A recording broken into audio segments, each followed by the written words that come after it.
የዛሬ ቃል ያለው ሁለተኛ ሳሙኤል ምዕራፍ 5 ላይ ዳዊትም እየበረታ ሄደ የሰራዊት አምላክ እግዚአብሔር ከእርሱ ጋር ነበረ ይላል። አሜን። እግዚአብሔር እንደዚህ በላቸው ብሎኛል። እየበረታችሁ ትሄዳላችሁ። አሜን አሜን። ስለ መንፈሳዊ ብርታት፣ ስለ መንፈሳዊ መጨመር፣ ስለ ስፒሪቹዋል ኢንክሪዝ ነው ዛሬ በዚህ አጭር ደቂቃ የምነግራችሁ። እየበረቱ መሄድ፣ እየጨመሩ መሄድ፣ እያደጉ መሄድ በመጀመሪያ ማለት ነው የእግዚአብሔር ፈቃድ እንደሆነ መረዳት አለብን። ለምን መሰላችሁ? ሁሉ ጊዜ እኔ የእግዚአብሔር ቃል ሼር ካረጋችሁ አይታችሁ ከሆነ እነግራችኋለሁ ይሄ የእግዚአብሔር ፈቃድ ነው ብዬ ነው የምጀምረው። ለምን ብትሉ የእግዚአብሔር ፈቃድ ያልሆነ ነገር ላይ ጊዜ ማቃጠል አያስፈልግም። አሜን ነው። እየበረቱ መሄድ የእግዚአብሔር ፈቃድ ነው። እስኪ እኔ እየጨመርኩ እንደሄድ በሉ፣ እያደግኩ በሉ፣ እየበረታው በሉ፣ እንደሄድ በሉ፣ የእግዚአብሔር ፈቃድ ነው በሉ። አሜን አሜን። ስለዚህ መጀመሪያ ስፒሪቹዋል ስትሬንግዝ፣ ስፒሪቹዋሊ መበርታት በእኔና በእናንተ ህይወት ላይ የእግዚአብሔር ፈቃድ እንደሆነ መረዳት በጣም አስፈላጊ ነው። ይሄን ደግሞ ተስማምተንበታል። ለምሳሌ ሁለተኛ ቆሮንቶስ ምዕራፍ 3 ቁጥር 18 ላይ ምን ይላል? ከክብር ወደ ክብር እንለወጣለን ይላል። from glory to glory because it is the will of God። ማን ነው ዛሬ ጎረቤቱን ነክቶ የሚሰብክልኝ? አጭር ደቂቃ ነች ያለችኝ። ነካ አርጉልኝና ከክብር ወደ ክብር ትቀጥላለህ በሉልኝ። ድገሙ ከክብር ወደ ክብር በሉት። የእግዚአብሔር ፈቃድ ነው በሉት። አትፍራ በሉት። ያንተ ነገር ይቀጥላል በሉት። ከክብር ወደ ክብር፣ ከኃይል ወደ ኃይል ትጨምራለህ፣ ትቀጥያለሽ። አሜን ነው ወይ? ከክብር ወደ ክብር መሄድ የእግዚአብሔር ፈቃድ ነው። ለምን መሰላችሁ? አሁን ዳዊትን ይሁት የዳዊት ታሪክ ላይ ነው የተነሳ ነው። ዳዊት እረኛ ነው፣ የተረሳ ነው፣ የተናቀ ነው፣ ትንሽ ነው፣ እዚህ ግባ የማይባል ሰው ነው። እግዚአብሔር ነው ያስታወሰው። አባቱ እንኳን ረስቶታል። ግን ይህን ትንሹን የእግዚአብሔር መንፈስ ሲያገኘው መቀነስ አልቻለም። አያችሁ አይደለ? ሰው ይርሳችሁ፣ ሰው አይቀበላችሁ፣ ሰው ይቀበላችሁ፣ ግን ባይቀበላችሁ እንኳን ማለት ነው የተለያየ አይነት ባትል ውስጥ ፐርሰናሊ እንኳን ብታልፉ ከሰው ያልሆነ በራሱ የሆነ አንዳንድ ባትል ምናልባት ምንጩ የት እንደሆነ ራሱ ላይገባን ይችላል። በዛ ውስጥ እያለፋችሁ እንኳን ቢሆን ይውላችሁ የእግዚአብሔር አብሮነት ከመጣ ግን በዛ እሳት ውስጥ እያለፋችሁ እየበረታችሁ ነው የምትሄዱት። ይሄ የእግዚአብሔር መንፈስ አሰራር ነው ባይዘይ። አሜን። እና እዛው አንደኛ ሳሙኤል ላይ የእግዚአብሔር ቃል ሁለተኛ ሳሙኤል ላይ ይቅርታ ምዕራፍ 3 ላይ ቁጥር 1 ላይ እንደዚህ ይላል፣ በሳኦል ቤትና በዳዊት ቤት መካከል ብዙ ዘመን ጦርነት ሆነ ይላል። የዳዊት ቤት እየበረታ የሳኦል ቤት ግን እየደከመ የሚሄድ ሆነ ይላል። የሚገርም እኮ ነው። ግን እኮ ጦርነት አለ። ጦርነቱ ደግሞ የሚገርማችሁ ንጉስና አንድ ግለሰብ ነው። ዳዊት እረኛ የእሴይ ልጅ፣ ሳኦል ደግሞ ንጉስ። አሁን እዚህ ጋር ይላል በዳዊት ቤትና በሳኦል ቤት ይላል። ብዙ ዘመን ጦርነት ሆነ። የሚገርም ነው። ዳዊት በጦርነት ውስጥ እየበረታ የሚሄድ ሰው ነው። በባትል ውስጥ እየበረታ የሚሄድ ሰው ነው። በቻሌንጅ ውስጥ እየበረታ የሚሄድ ሰው ነው። በጌታ በኢየሱስ ክርስቶስ ስም ከፊታችሁ ያለውን ዘመን እየበረታችሁ ትሄዳላችሁ፣ እየጨመራችሁ ትሄዳላችሁ። አሜን አሜን አሜን።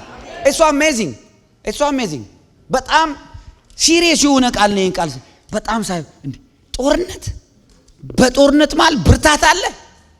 በጦርነት ማል እኮ ያለው ዲስከሬጅመንት ነው፣ ፍርሃት እኮ ነው፣ ጭንቀት እኮ ነው፣ ስጋት እኮ ነው። ግን ይኸውላችሁ ያረፈበት ያቺ ዘይት አለች። አባትና ፋሚሊ ረስቶ ተጠርቶ የሆነ ዘይት ጠብ ብሎ ቃል ወጥቶበታል። እዚህ ቤት ቃል ያለው አለ ወይ? ቃል አለሽ ወይ? አንቺ ቃል አለ ወይ? በጌታ በኢየሱስ ስም እየበረታችሁ ትሄዳላችሁ። ከፊታችሁ ያለውን ዘመን እየበረታችሁ ትሄዳላችሁ። አሜን አሜን አሜን። የእግዚአብሔር ቃል ሲናገር እንደዚህ ይላል። ይኸውላችሁ ሌላ ቃል ላንብብላችሁ። መዝሙር 84 ቁጥር 6 ላይ 6 እና 7 በለቅሶ ሸለቆ ውስጥ በወሰነው ስፍራ የሕግ መምህር በረከትን ይሰጣል ይላል። አይወለ ቃሉን ስሙ። በለቅሶ ሸለቆ ዋት የለቅሶ ሸለቆ ይወላችሁ እነ ኢዮሳፍጥን እግዚአብሔር ያደረገላቸው ሸለቆ የበረከት ሸለቆ ብለው ጠሩት።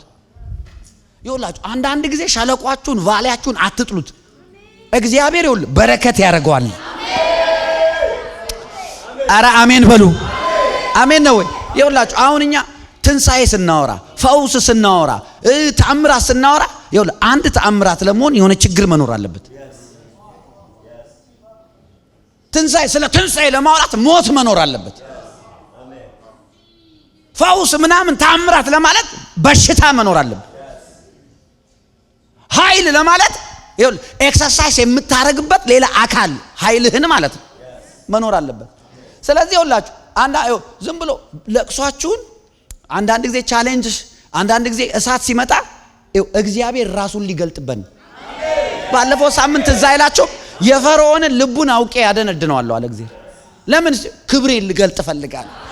ይውላችሁ ያስጨነቃችሁ ጠላት እግዚአብሔር ክብሩን ይገልጥበት እያዋረዳቸው በኢየሱስ ስም። አሜን አሜን። ያው በደንብ በቀን ቃል ስሙኝ። በለቅሶ ሸለቆ ውስጥ በወሰነው ስፍራ የሕግ መምህር ይልና በረከትን ይሰጣል። ለቅሶ ሸለቆ ውስጥ በረከት ያው ስሙኝ። for your trouble እግዚአብሔር ደብል ብሌሲንግ ይሰጣችሁ። ለእያንዳንዱ ጭንቀታችሁ ፍርሃታችሁ ለእያንዳንዱ ላለፋችሁበት ፕሮብሌም ችግር ባትል እግዚአብሔር ምስክሬ ነው። ይሄው ቃል በእናንተ ላይ ይሰራል። እግዚአብሔር በረከትን ይሰጣል ተብሎ እንደተጻፈ የእግዚአብሔር በረከት ሸለቋችሁን ይሞላዋል። ቀጥሎ ምን ይላል መሰላችሁ? በለቅሶ ሸለቆ ውስጥ ቀጥሎ ምን ይላል መሰላችሁ? ከኃይል ወደ ኃይል ይሄዳሉ ይላል። እስኪ ከኃይል ወደ ኃይል በሉ። ይገርማል እኮ ይሄ የእግዚአብሔር ፈቃድ እንደሆነ እኮ የተናገር ነው። ከክብር ወደ ክብር አለ ቅድም። አሁን ደግሞ ከኃይል ወደ ኃይል የእግዚአብሔር ፈቃድ ነው። እየበረታን እንድንሄድ፣ እየጨመርን እንድንሄድ፣ እያደግን እንድንሄድ፣ እያሸነፍን እንድንሄድ። የሆነ ሰው ማን ነው ጮክ ብሎ እያሸነፍኩ ሄዳለሁ የሚለኝ? ደግሞ የሚለኝ ማን ነው? እያሸነፍኩ ሄዳለሁ። አሜን አሜን አሜን። እግዚአብሔርን በመተማመን የሚጠባበቁ ሁሉ ምን ያደርጋሉ? ኃይላቸውን ያጋዳስ። አረ አሜን ነው ወይ? ዛሬ በታደሰ ኃይል ነው ከዚህ ቤት የምንወጣው። አረ አሜን አሜን። እስኪ ኃይሌን አድሼ እወጣለሁ በሉ። በአዲስ ኃይል እወጣለሁ በሉ እስኪ። አሜን አሜን። አያችሁ እግዚአብሔር የመጣበት ስፍራ የኃይል እድሳት ይካሄዳል። እስራኤላውያን እኮ በእንደዛ አይነት ባርነትና ፍርሃት ውስጥ እየኖሩ ጋድ ሲመጣ ታደሰ፣ ኃይላቸው ታደሰ። የሚገርም እኮ ነው። ኃይላቸው ታደሰ። ሲወጡ ዝም ብሎ ደካማ አይደለም ሆነ የወጡት። ቀይ ባህር ጋር ሲደርሱ ይከፈልላቸዋል። አረ አሜን ነው ወይ? እነሱ ሰፈር ብርሃን እየሆነ ጠላት ሰፈር ጨለማ ይሆናል። የነሱ ምንም አይሞትም፣ የጠላት በሙሉ በኩር ይሞታል። ይኸውላችሁ የእግዚአብሔር መገኘት የኃይላቸው ምንጭ ነው። ዳዊት እየበረታ ሄደ፣ የሰራዊት ጌታ እግዚአብሔር ከሱ ጋር ነበር ተብሎ እንደተጻፈ የሚያበረታ የእግዚአብሔር ፕሬዘንስ ህይወታችሁን ይክበበው፣ ቤታችሁን ይክበበው። አሜን አሜን አሜን።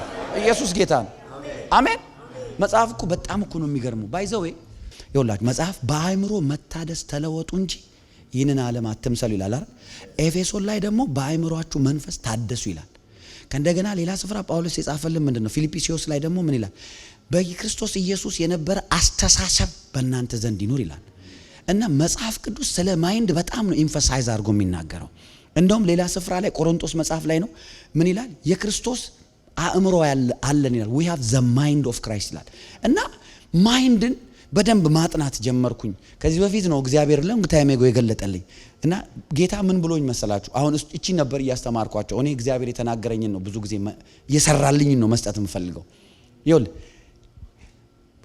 ከተለወጥከው ከአእምሮ ከተለወጥከው በላይ መንፈሳዊ መሆን አትችልም። you cannot be more spiritual than your mind transformation። ለምንድን ነው ማይንድ መሰላችሁ? ማይንድ ማለት አእምሮአችን ማለት ያመነውን እምነታችን ኤክሲኪዩት የምናደርግበት ቬስላችን ነው፣ መሳሪያችን ነው። አእምሮአችን መሳሪያችን ነው። አእምሮአችን ያመነውን የተቀበልነውን ወደ ተግባር የምንቀይርበት ማለት ነው። ይውላል መንፈስ አምኖ ውስጥ ተቀብሎት ግን አእምሮ በእግዚአብሔር ቃል ትራንስፎርም ካልሆነ በውስጥ ያለውን ነገር ስጋ ማልበስ ያቅታል። ስጋ ማልበስ ያቅታል። አእምሮ ያንተ መሳሪያ ነው። your mind is your weapon. your mind is your vessel. አየ አሁን በዳዊት መካከልና በእስራኤል ሰራዊት ሁሉ መካከል ከንጉሱ ከሳውል ጨምሮ ዲፈረንሳቸው ምንድነው? ዳዊት ጎልያድን ያየበት እይታና እነሱ ጎልያድን ያዩበት እይታ የተለያየ ስለሆነ ነው። ሌላ ነገር እኮ አለ። ዳዊት ያለው ኪዳን አላቸው እኮ። የዳዊት አምላክ የነሱ አምላክ እኮ ነው። ዳዊት ጎልያድን ሲያየው እንዴ እኮ ኪዳን የለውም አለ። ኪዳን ገብቶታል። እኮ የሰራዊት ጌታ እግዚአብሔር ነው የተገዳደረው። እሱ ዳዊት የማን እንደሆነ ገብቶታል። እኮ የተገዳደረው እኔን አይደለም እግዚአብሔርን ነው። አየ አቆጣጠር። እነሱም ግን የእስራኤል ልጆች ናቸው፣ የአብርሃም ልጆች ናቸው። የእስራኤል ኪዳን አላቸው፣ የእግዚአብሔር ኪዳን አላቸው። እግዚአብሔር ለዳዊት ያለው ሁሉ ለነሱም ብሏል። ግን ችግሩ ያለው አእምሮ ላይ ነው። የክርስቲያኖች ችግር ያለው ወይም ደግሞ ዲፈረንስ ያለው በክርስትና ኃይልና ሌቭል ዲፈረንስ ያለው የቱ ጋር እንደሆነ ታውቃላችሁ? እዚህ ጋር ነው እንጂ እኔም ውስጥ ያለው ኢየሱስ ጳውሎስም ውስጥ ያለው ኢየሱስ አንድ ነው። አክቹአሊ ኢየሱስ ውስጥም የነበረው መንፈስ ቅዱስና እኛ ውስጥ ያለው መንፈስ ቅዱስ ሴም ነው። ምንም የሚለይ ነገር የለም። አንድ አይነት ጸጋ ነው፣ አንድ አይነት ምሕረት ነው፣ አንድ አይነት መንፈስ ነው፣ አንድ አይነት ኃይል ነው። ግን ዲፈረንት ማይንድ ሴት። አሜን ናችሁ? እየበረታው ሄዳለሁ። ኔክስት ይርን ካሁን በኋላ እያሸነፍኩ ሄዳለሁ ከፊት ያለውን ዘመን ስትሉል ይሄንን የእግዚአብሔር ቃል አእምሮህ ላይ ነው። አእምሮህ በጣም ወሳኝ ነው ቅዱሳን። you cannot be more spiritual than your mind transformation። የአእምሮ ለውጥህ ነው ወሳኝ። በአእምሮ መታደስ ተለወጡ እንጂ ይሄን ዓለም አትምሰሉ። አየ መምሰል ያልተፈቀደልን ላይፍ ስታይል። አሁን ይሄን ዓለም አትምሰሉ እኮ አትጠጡና አታጭሱ እኮ አይደለም። ያማ ኤሌመንተሪ ነው። ይሄን ዓለም አትምሰሉ ማለት ዓለማውያን እንደሚያስቡት አታስቡ፣ እነሱ እንደሚፈሩት አትፍሩ፣ እነሱ እንደሚሄዱት አትሄዱ፣ እነሱ እንደሚመላለሱት አትመላለሱ፣ እንደሱ እንደሚያወሩት አታውሩ። ጴጥሮስ ላይ ምንድነው ያለው? you are a royal priesthood ይላል። አሁን በጣም እኮ ነው የሚገርመው። አንተ የንጉስ ካህን ናችሁ ሲል አንተ ሪፕሬዘንት የምታደርገው ኪንግደም አለ። መኪና እኮ የለም፣ ስራ እኮ የለም፣ የምትቀይረው እኮ ልብስ የለም። ግን አንተ የእግዚአብሔርነትን የምትወስነው ፊዚካል በሆነ ነገር ከሆነ ምስኪን ሰው ነው። አየ እኔ እግዚአብሔር ልጅ ነኝ፣ አይ ሪፕሬዘንት ሄቨን ብለን ማሰብ ያለብህ መቁጠር ያለብህ። እስኪ አቆጣጠር በሉ። አሁን ታማኝ አድርጎ ስለቆጠረኝ ይላል አይደል? ታማኝ ስለሆነ እኮ አይደለም፣ ቆጥሮን። እሱ ምን ብሎ ቆጠረን? ጽድቄ ናቸው ብሎ ቆጠረን፣ ቅድስናዬ ናቸው ብሎ ቆጠረን። አረ አሜን ነው ወይ? ያንን አሜን ብለህ በተቆጠርክበት አቆጣጠር ምን እየበረቱ መሄድ እዛ ጋር ነው። እየበረቱ መሄድ እዛ ጋር ነው። ከዛስ ይሄንን ቃል ይዘህ በዛ ቃል ላይ መፍሰስ ነው። አይምሮ ሪጀክት ማድረግ የለበትም። አሜን። ክርስቶስ ኢየሱስን ከሙታን ያስነሳ ያ መንፈስ በእናንተ ውስጥ ቢሆን ሙት ለሆነ ስጋችሁ አየ ሲክነስ ሲመጣ ይሄን ስጋ አታክ ማድረግ አይችልም። ባውንስ ነው የሚያደርገው። ለምን? አቆጣጠር ነው። ግን አንተ እንደሌላ ሰው እንደነንተናም እንደዚህ ያለባቸው እንደነንተናም ያን አንተ ላይ የመጣውን ነገር ከዚህ አንፃር ካላየው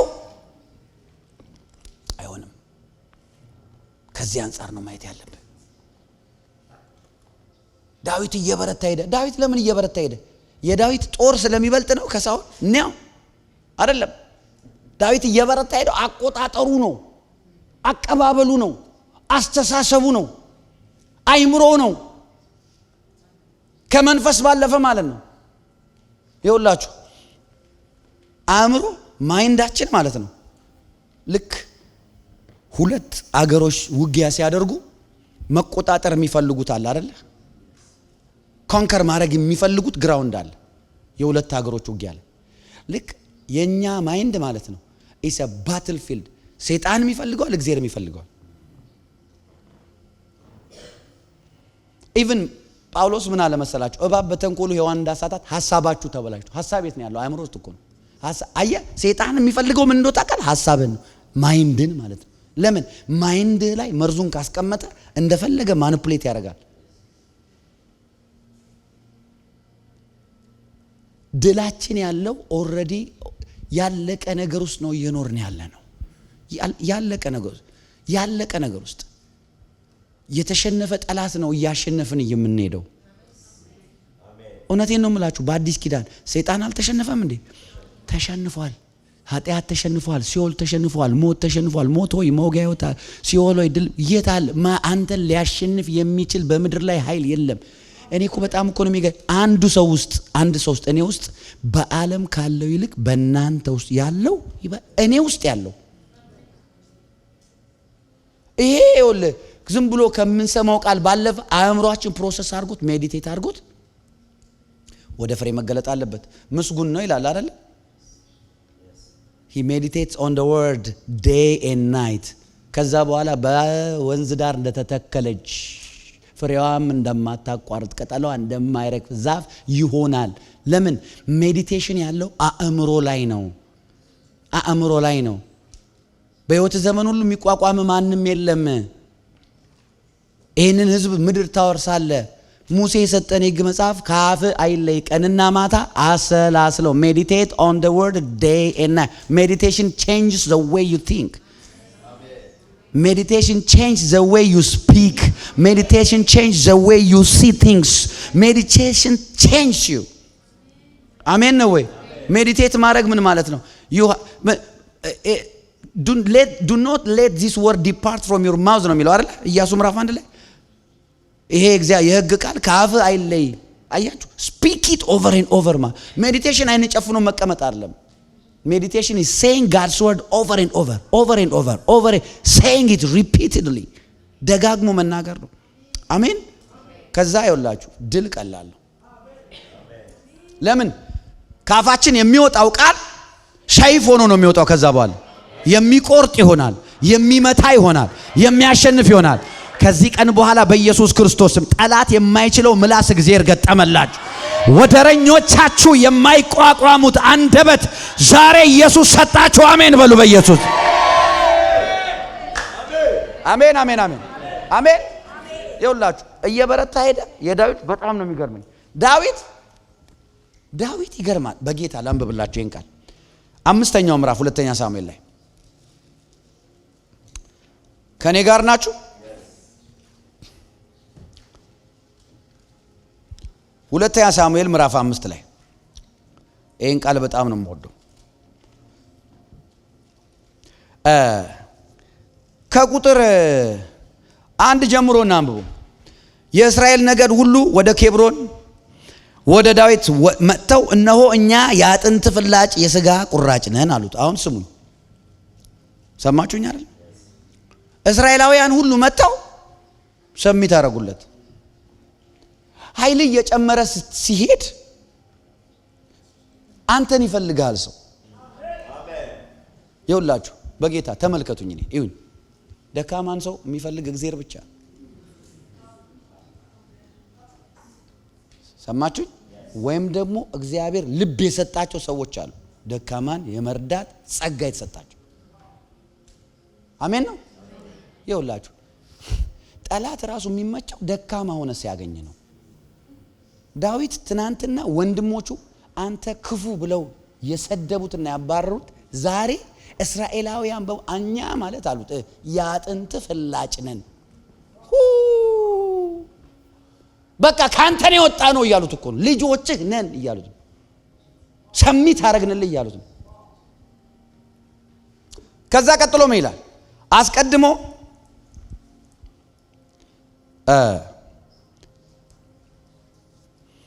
ሳውል በእኛ ላይ ንጉሥ ሆኖ ሳለ እስራኤልን የምታወጣና የምታገባ አንተ ነበርክ።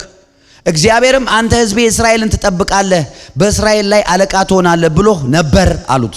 የእስራኤልም ሽማግሌዎች ሁሉ ወደ ንጉሱ ወደ ኬብሮን መጡ። ንጉሥ ዳዊት በኬብሮን በእግዚአብሔር ፊት ቃል ኪዳን ከነርሱ ጋር አደረገ። በእስራኤልም ንጉሥ ይሆን ዘንድ ዳዊትን ቀቡት ይላል። ስሙኝ፣ ዳዊት ባይዘዌ በንግስና ብቻ 3 ነው የተቀባው። 3 ጊዜ ነው ዘይት የፈሰሰበት። ይሄ ሰው እንዴት ይደክማል! ቅባት ይወዳል። ጌታ ምስክሬ ነው። መንፈስ ቅዱስን እስኪ ውደዱት። ኔቨር ደክማችሁ ጠላታችሁ አያችሁ። አሜን አሜን።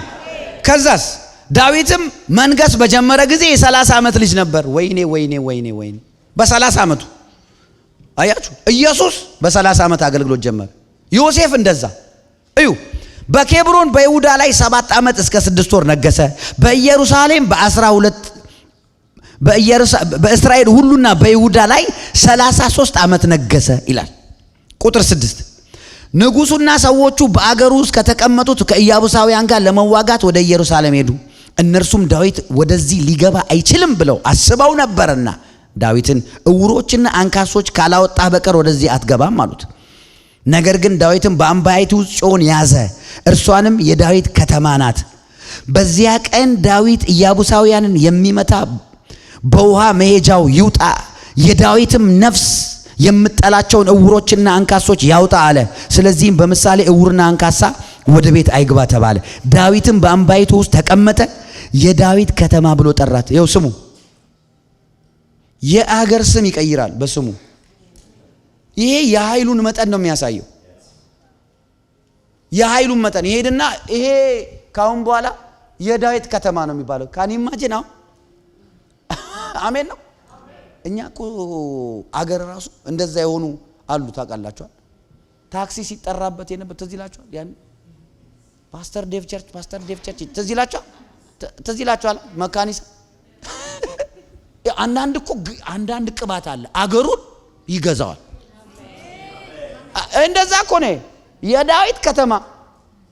አሁን እኛ ከዚህ ይሄ ሰፈር ሲጄሲ ሰፈር ነው የሚባል። አሁን ደግሞ ስንሄድ ደግሞ ሌላ ሲጄሲ። አሜን በሉ በኢየሱስ። ይኸው የዳዊት ከተማ ይኸው ስም ይቀይራል። አንተ ከተማውን በስሙ ይጠራል። የኃይሉ ብዛት እኮ ነው። እየበረታ ስለሚሄድ ይሄ ሰው እንትና አያችሁ። ይሄ ሰው ለምንድን ነው እንደሚያደርገው ብላችሁ ብትጠይቁኝ እርግጠኛ ነኝ እግዚአብሔር ለአብርሃም የነገረውን ቃል አምኖ ነው። አንተ ግለሰብ አይደለም። አብርሃም የሚለው እኮ ስም ጥሩ ስም እኮ ነው፣ ቆንጆ ስም ነው። አብርሃም አረገው። ኤግዞልትድ ፋዘር የሚለውን ፋዘር ኦፍ ኔሽን ያደረገው የተከበረ ታላቅ አባት ማለት ነው አብርሃም ማለት። እግዚአብሔር ግን አብርሃም ላይ አትቆምም አለው፣ አብርሃም አለው። የአሕዛብ ሁሉ የህዝቦች አባት ማለት ነው። ከዛስ አንተን አገር አደርጋለሁ ብሎ። ስለዚህ ዳዊት ሰፈር መሆን አልችልም ነው። ይሄድና የአገር ስም ይቀይራል። ለምን? መንፈሳዊ ብርታቱ እየበረታ ሄደ። አሜን አሜን። እየበረታ ሄደ። ይኸውላችሁ እየበረታችሁ መሄድ ከፈለጋችሁ የውሳኔ ጉዳይ ብቻ ነው። በቃ ኢየሱስን ወስናችሁ ተከትላችኋል አይደል? አሁን ደግሞ ጥብቅ አድርጎ ለመከተል ወስኑ። እግዚአብሔር ምስክሬ ነው። ደካማ ሆናችሁ ራሳችሁን ማታገኙት ጠላትም አያገኛችሁ። 4 ነጥብ። ሌላ ነገር አይደለም። ሌላ ምንም ነምበር 1 ነምበር 2 የሚባል ሲክሬት የለውም። እግዚአብሔር ከሱ ጋር ነበር። አየ የመገኘቱ ሚስጥር ኃይለኛ ነው የሚያደርግ። ኢየሱስ ጌታ ነው። ዛሬ በጌታ በኢየሱስም ዘመናችሁን እያበረታ የሚሄድ የጌታ ኃይል ያገኛችሁ በኢየሱስም ይሁንላችሁ። አሜን ነው። የእግዚአብሔር ፈቃድ ነው። በቃ መጨመር የእግዚአብሔር ፈቃድ ነው። በጣም እየበረቱ የመሄድ ሰው በጣም የምወደው ይህን ሰውዬ ልንገራችሁና ልጨርስ። መጽሐፍ ቅዱሳችን ላይ ኢያሱ መጽሐፍ 14 ላይ ነው ይሄ የታወቀ ቃል።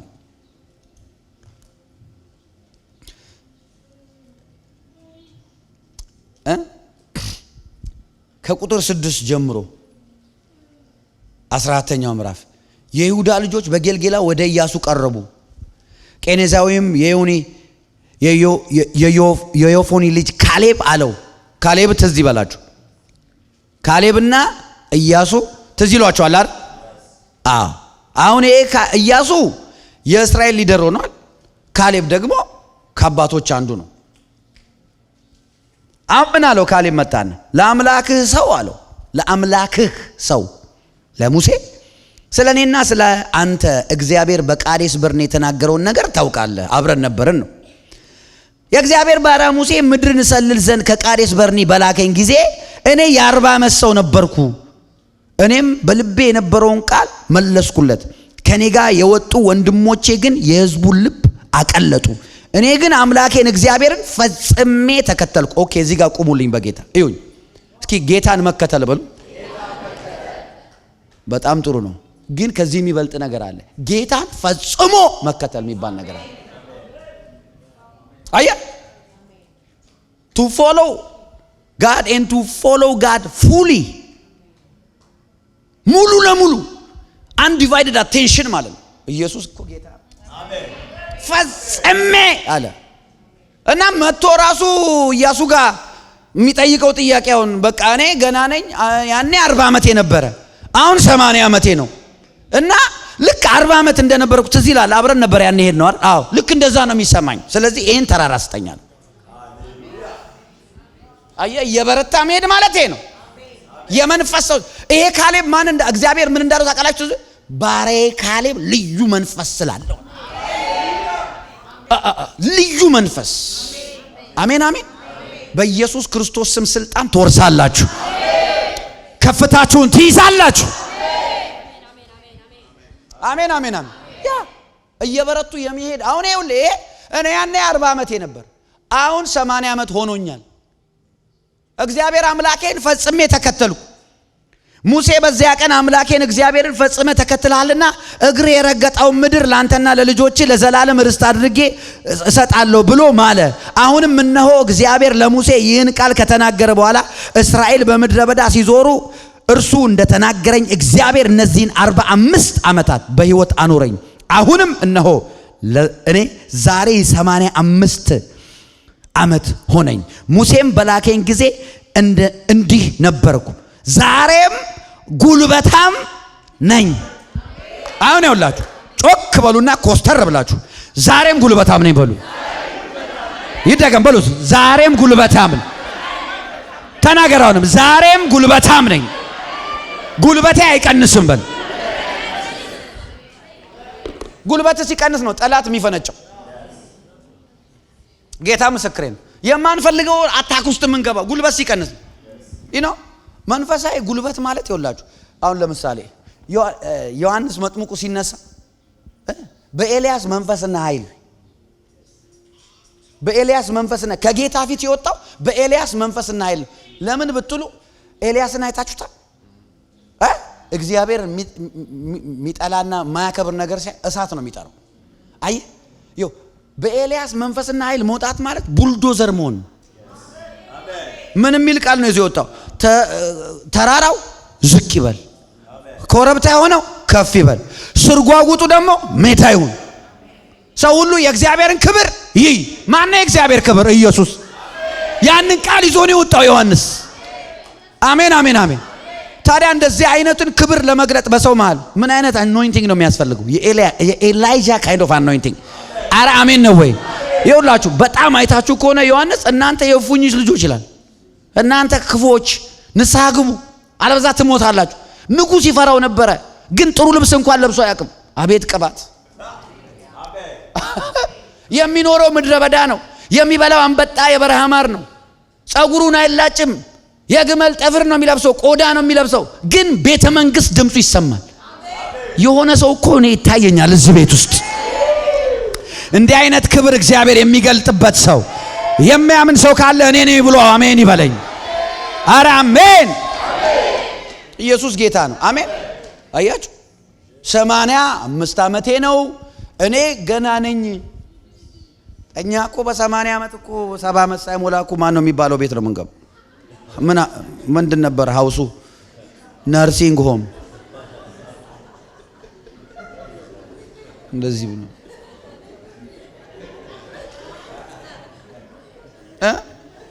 10 ሰው ደግፎን ገና ምንም ሳንል ዊልቸር ላይ እስኪ እንዲህ በሉ፣ በኢየሱስ ጉልበቴ ይጨምራል በሉ፣ እየበረታው ሄዳለሁ በሉ፣ በመንፈስ በነፍስ በስጋ በሉ፣ በፋይናንስ በቅባት በሉ እየጨመርኩኝ እሄዳለሁ፣ እየበረታው እሄዳለሁ። ጤናዬ እየበረታ ይሄዳል በሉ። ጤንነቴ እየበረታ ይሄዳል። አሜን። ኢየሱስ ያድናል። አሜን አሜን አሜን። አዎ አየ እኔ ዛሬም ጉልበታም ነኝ። ጉልበቴም በዚያ ጊዜ እንደነበረ ወይኔ ሰውዶ ይንቃል። አይገርምም? አሜን አሜን ነው ወይ? እኔ ልባርካችሁ። አገልግሎት ሲጀምር እሱ ሰዓት ነበረ ዛሬ ቀነሰ የሚል ታሪክ ለዘላለም አይኖርም።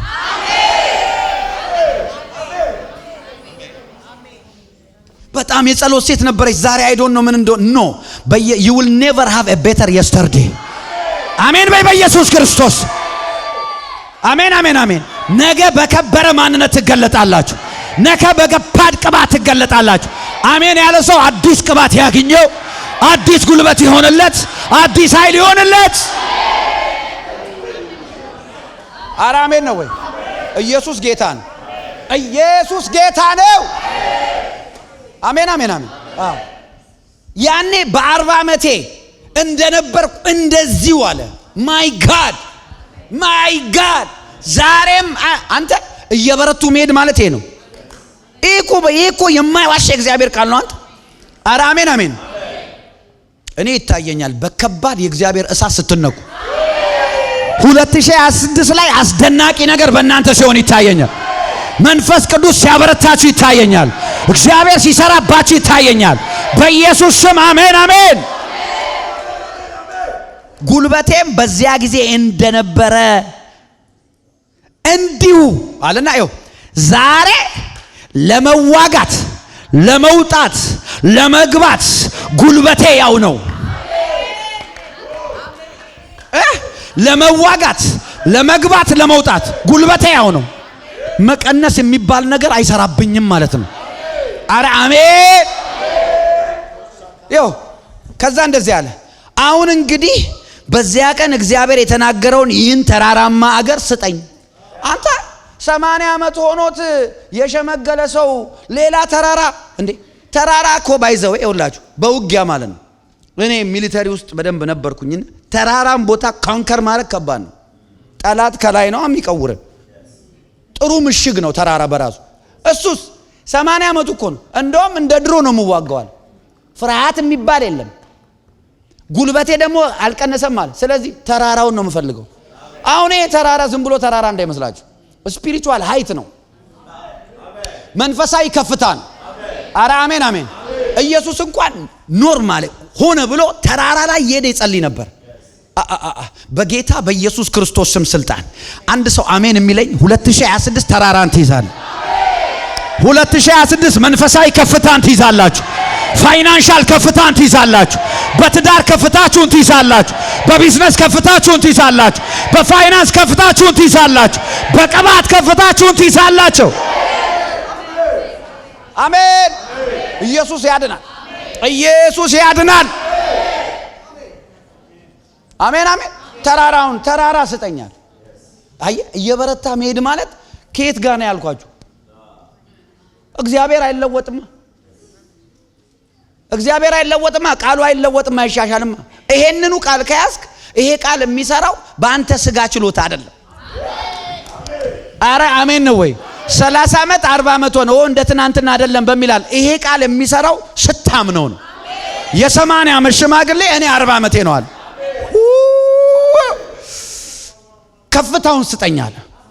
ከፍታ ላይ በተራራ ላይ የተሰየመች ከተማ ልትሸፈን አይቻላትም። አይ ይሄ ሰው እኔ መሸፈን አልችልም ነው ያለው። እኔ ከፍ ማለት ነው። እኔ ዝቅታ ህይወት አይሆንልኝም በፍጹም። እኔ መድከም አልችልም፣ መቆም አልችልም። በምድር ላይ እስካለው ድረስ መውረስ ልማዴ ነው፣ መግባት ልማዴ ነው፣ ፕሮሰስ ማድረግ ርስትን መያዝ መጨመር ልማዴ ነው። ይሄ ቅባት ዛሬ በኢየሱስ ስም በአንድ ሰው ላይ ይምጣ። ይሄ ጸጋ የሆነ ሰው ላይ ይምጣ። ይሄ ኃይል በእናንተ ላይ ይምጣ። ኢየሱስ ያድናል። አሜን ነው። ይሄ ትንቢት ቃላችሁ ነው። ኢዮብ ምዕራፍ 17 ቁጥር 9 ላይ ጻድቅ መንገዱን ያጠነክራል ይላል። ከዛስ ንጹህ እጅ የሆነ ሰው ኃይልን እየጨመረ ይሄዳል ይላል። ይኸውላችሁ ትክክለኛ መንፈሳዊ ህይወት መኖር ኃይለኛ ነው የሚያደርጋችሁ። ያው ስሙኝ፣ በጽድቅ መኖር ኃይለኛ ያደርጋል። እግዚአብሔርን መፍራት ኃይለኛ ያደርጋል። ሰማችሁኛ? በቅድስና መኖር በጣም ኃይለኛ ነው የሚያደርግ። አሜን ናችሁ? ኢየሱስ እኮ መስቀል ሞቶ ያሸነፈው እኮ በቅድስና ነው። ሞት እንዴት ሰው ሞቶ ያሸንፋል? አያ መጽሐፍ ምን እንደሚል ጻድቅ መንገዱን ያጠነክራል ይላል። ያጠነክር እንዴት ነው መንገዳችን የሚጠነክረው ብትሉ ንጹህ እጅ የሆነም ሰው። ንጹህ እጅ ማለት ክፋት የሌለበት እጅ ማለት ነው። ምን ያደርጋል? ኃይልን እየጨመረ ይሄዳል። እኔ ጸልያለሁ በኢየሱስ ክርስቶስ ስም ከፊታችን ያለውን ዘመን በልዩ ስፒሪቹዋል ክሊንነስ እና ፒዩሪቲ የምትኖሩበት ግሬስ ተቀበሉ። አሜን። ኧረ አሜን አሜን አሜን። ስለዚህ በንጽህና መኖር፣ በቅድስና እግዚአብሔርን በመፍራት በጽድቅ መኖር ኃይለኛ ነው የሚያደርገው። እስኪ ለጥቅሙ ለራሴ ነው በሉ። አይገርምም? ንጹህ እጅ የሆነ ሰው ኃይልን እየጨመረ ይሄዳል ይላል። በጣም ደስ ይለኛል ይሄ ቃል። በጣም እኔ ጌታ ድሮ ነው የመከረኝ በዚህ ቃል። አይ አሁን እግዚአብሔር ስንስት ኃጢአት ስንሰራ ሰው ፊት አንሰራ። አያችሁ? በስውር ግን ያያል። አያችሁ? እግዚአብሔርን ኢምፕረስ የሚያደርገው አደባባይ አይደለም፣ ጓዳ ነው። አሜን። እየበረታ ሄደ። ያው ዳዊት እኮ አንተ ማንም ሰው የለም፣ ሳኦልና እሱ ተገናኙ እኮ ማንም ሰው የለም እኮ። ከዛ ለምልክት ይሆን ብሎ ትንሽ ጫፍ ቆረጠና ተንቀጠቀጠ። የተቀባ ነካው ብሎ እኛ እኮ አሁን ኮፒ ሊንክ ሼር አድርጉ እያለን ነው የምንሳደበው። የተቀባ እውነቴን ነው እኮ የምላችሁ። ምንም መፍራት የለም። ምንም የተቀባ ወንጌል ሰባኪ መናገር ምንም አይመስለንም። ስለዛ ነው you see so many Christians are weak spiritually። መንገዳቸው ያልጠነከረው ንጹህ እጅ ስለሌላቸው። ንጹህ እጅ ማለት ባይዘው በእጅ አይደለ፣ በዚህ ነው የሚቆሽሸው። አየህ? ንጹህ እጅ የሆነ ሰው ኃይልን እየጨመረ ይሄዳል። አሜን ነው።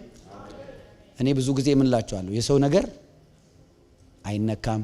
የሰው ልጅ የሰው ልጅ አሁን ልጅ የሰው ልጅ አይነካም። እኔ እዚህ ቸርች ፓስተር ማረክ ከጀመርኩ 7ኛ ዓመታችን እናከብራለን። የአንድ ሰው ልጅ ገስጭ አላውቅም። አሜን ነው። የቺልድረንስ ሚኒስትሪ ስራ ነው እሱ። እነሱ መገሰጽ ሳይሆን መምከር፣ በእግዚአብሔር ቃል መምከር፣ ለወላጅ መናገር ነው። አሜን ነው። የሰው ልጅ አይነካ። ይህ ባለጌ ምናምን አይባልም። እስኪ አይባልም በሉ። አዎ ለወላጁ ያ ልጅ እንዴት ፕሬሸስ እንደሆነ ወልደየው።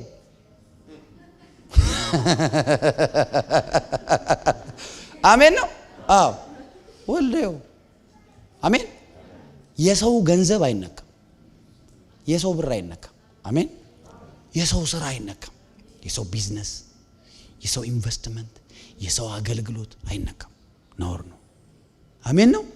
I'm telling you, you know what? ባክፋየር ነው የሚያደርግብህ። ባክፋየር ነው የሚያደርግብህ። ይኸው እዚህ ጋር ምን እንደሚል ታውቃለህ? ንጹህ እጅ የሆነ ሰው ኃይል እየጨመረ ይሄዳል። አሜን። ይኸው እየበረታን ለመሄድ ሲክሬቱን ነው የምነግራችሁ።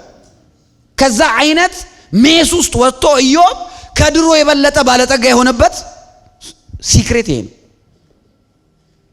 ሌላ ደግሞ ኃይል ለመጨመር ኤፌሶን ምዕራፍ 6 ከቁጥር 10 ጀምሮ እናንተ እስከ መጨረሻው በኋላ አንብቡት። በመጨረሻው ወንድሞች ሆይ በጌታና ብርቱ በሆነው በኃይሉ በችሎታው ምን ሆኑ? የበረታችሁን be strong in the Lord and in the power of his might። አሜን ነው። ሪስፖንሲቢሊቲ እዚህ ጋር ታው ኃላፊነት be strong የበረታችሁ ሁኑ። እና ለምንድን ነው የምንበረታው ብትሉ እዛ ጋር የዲያብሎስን ሽንገላ ይላል። አየህ መንፈሳዊ ብርታት ገነት አይወስድም። በቃ ዜና አለኝ ዛሬ። መንፈሳዊ ብርታት ገነት ለመግባት አይደለም። የዘላለም ሕይወት ያገኘነው በማመን ነው። ገነት ነው ኦሬዲ። መንፈሳዊ ዊክ ሆነ ገነት ትገባለህ። መንፈሳዊ ብርታት የድል ባለቤት ሊያደርግ ነው። ጥቅሙ ለኛ ነው። አያችሁ በመንፈሱ የበረታችሁ ሁኑ። ኤፌሶን ምዕራፍ 6 ከቁጥር 10 ጀምሮ አንብቡ። ቀጥሎም ይላል የዲያብሎስን ሽንገላ ይሄንን ሽንገላ ታሸንፉ ዘንድ የእግዚአብሔርን የዕቃ ጦር ልበሱ ይላል። ከዛ በኋላ ከራስ ቁር እስከ እግር ጫማ ይናገራል። ልክ ወታደር የለበሰው ልብስ ታዩታላችሁ፣ ፒክቸር ስታረጉት፣ ኢማጂን ስታረጉት አያችሁ። እና ወታደር ቤት ሄዶ ከሄልሜት ጀምሮ ቬስት ለብሶ መሳሪያ ይዞ ሰይፍ ይዞ ጋሻ ይዞ ጫማ ከስኩስ ጫማውን ቤልት አድርጎ እንደዚህ ሽንቅጥ ያለ ወታደር ለመሆን ወታደር ቤት ስትሄድ ይኸውልህ መጀመሪያ ያንን ከመለበሰ ፌዝ ፑሽ አፕ ነው የምትሰራው። ጧት ያስነሳና ፒር ሌፍት ራይት ከዛ በኋላ ትሰር ፑል አፕ ዳውን አፕ ፑሽ አፕ ጠንክር ካልክ በኋላ ከዛ በኋላ ነው ወደ ልብስ የምትገባው። የእግዚአብሔርን የጦር ዕቃ ልበሱ የሚለው አለበለዚያ አይሰጥም። መንፈሳዊ ጥንካሬ ሳታመጣ ይኸውልህ እንደዚህ ለብሰ ሄደ አትዋጋም። እና እንዳለ መንፈሳዊ ዕቃው ምን ለብሰው ኤፌሶን ላይ ጳውሎስ ሲጽፍልን ማለት ነው የጽድቅ ይላል፣ የእውነት ቀበቶ ይላል፣ ቃሉ ነው። መንፈሳዊ ጥንካሬ ገነት ለመግባት አይደለም። ስሙኝ በደንብ መንፈሳዊ ጥንካሬ ለራስ ነው፣ ለእግዚአብሔር አይደለም። መንፈሳዊ strength is for you to defeat your devil። በመንፈሱ በኃይሉ በብርታቱ በሱ ችሎታ የበረታችሁ ነው። be strong in the Lord and in the power of his might that you may be able to stand against the wiles of the devil. there is no God there። ሳጋ ስለ እግዚአብሔር የሚል ነገር የለም። የዲያብሎስን ሽንገላ ትቃወሙ ዘንድ የእግዚአብሔርን የዕቃ ጦር ልበሱ። ምንም እግዚአብሔር እዛ ጋር እግዚአብሔርን ለማክበር ምናምን አለ። ይኸውልህ ግን ጭንቅላቱን ዲያብሎስን ስትረግጠው እግዚአብሔር ይከብራል። የእባቡን አናት ስትረግጥ እግዚአብሔር ይከብራል። አሜን ነው። ከዛ ቀጥሎ ወደ ታች ዝቅ ብላችሁ ታነቡ በጸሎት ይላል። አየህ የጸሎት ሰው ባይዘው ስለ ጸሎት ብዙ ነገር ብለናል አይደል? ጸሎት ግን የጸሎት ስፍራ የመቀበያ ስፍራ ነው። a place of prayer is a place to receive። ምክንያቱም እግዚአብሔር ከመጸለያችን በፊት ምን ጸልዮን ራሱ ያውቃል። የጸሎት ስፍራ የመቀበያ ስፍራ ነው። አሜን አሜን። ተንበርከስ ጸልይ እግዚአብሔር ነው የሚጠቀጥቅም። አሜን አሜን አሜን። እየበረታ ሄደ ዳዊት፣ እየበረታ ሄደ ኢያሱ፣ እየበረታ ሄደ ካሌብ፣ እየበረታ ሄደ 80 ዓመት ተራራ ስጠኝ፣ እየበረታ ሄደ አልደከመም። መንፈሳዊ ድካም ዛሬ ወደቀ።